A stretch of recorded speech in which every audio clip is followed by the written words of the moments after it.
Gabby Mayo.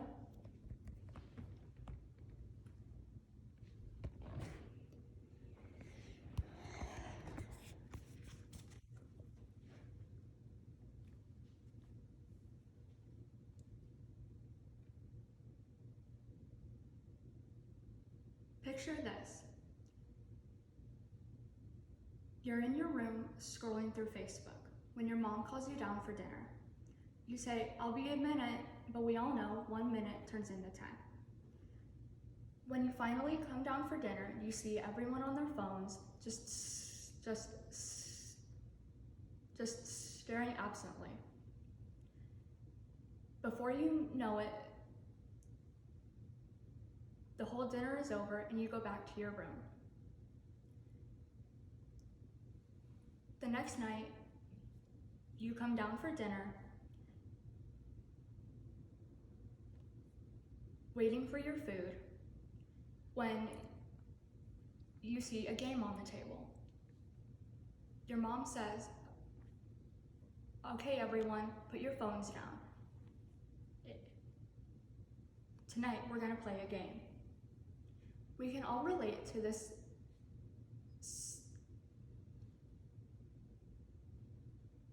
We can all relate to this. In the growing age of technology,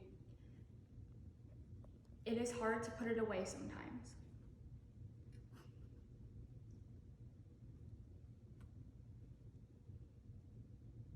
When you are constantly bombarded by emails and the news,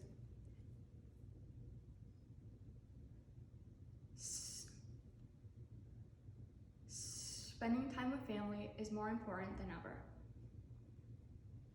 People spend more time alone on their cell phones, separate from any personal contact. Game nights can help you have more face-to-face contact. People, on average, spend 4 hours a day on their cell phones. In a Forbes article, "How much time Americans spend on their cell phones will terrify you," by Nicole Fisher, she states, 81% of teens claim that phones make them feel more connected. While this may seem like a good thing, teens'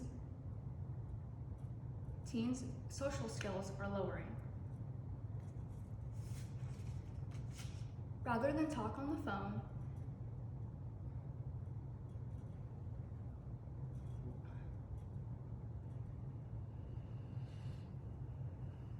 rather than go out to lunch, people would rather talk on the phone or email.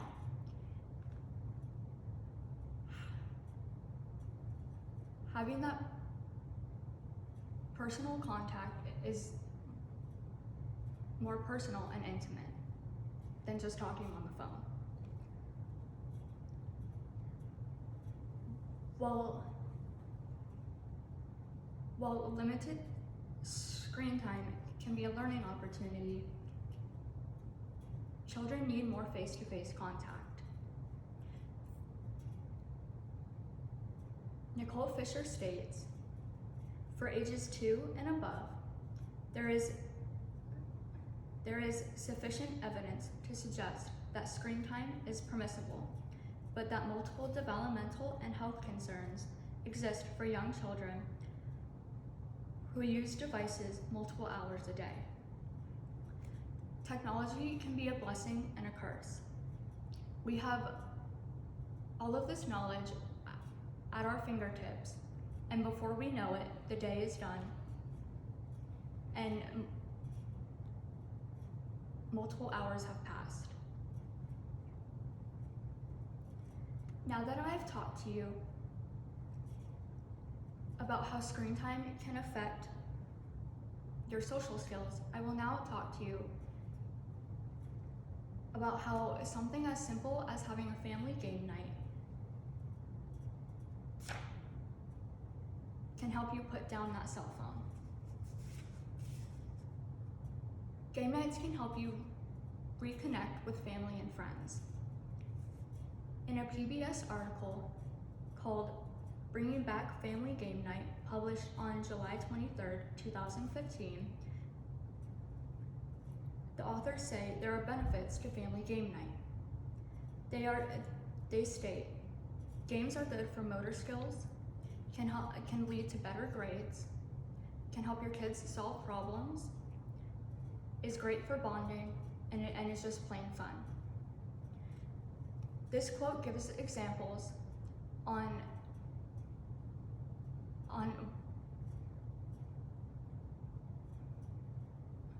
what games to play.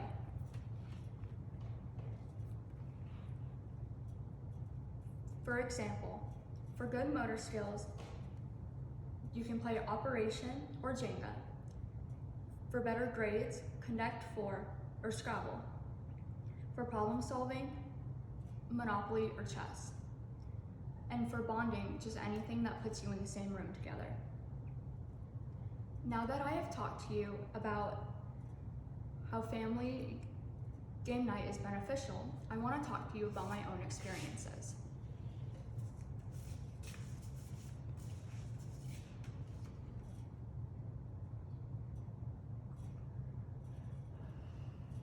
When I was growing up, we played a lot of games, and we had,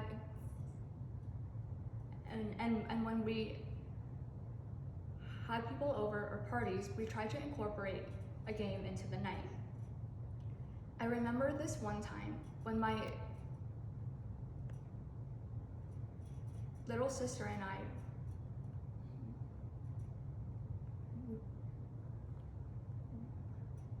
were playing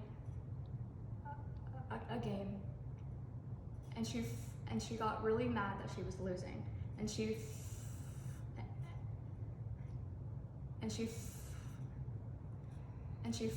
flipped the board over. It was very funny, and we still talk about it today. Now, during the pandemic,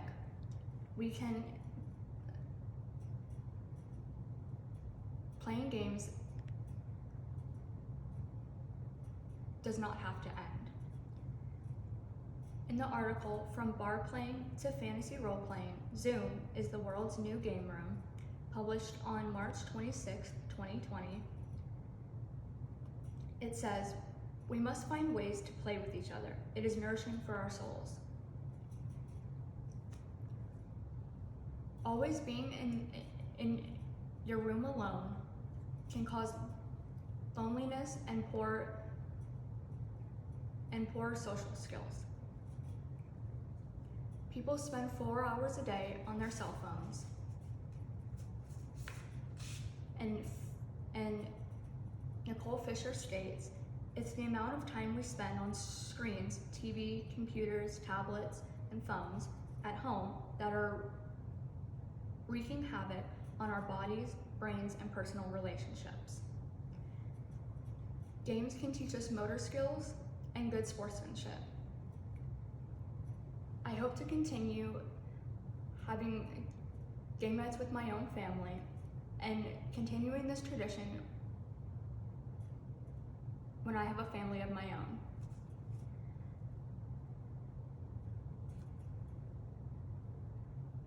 Now go out and play a game.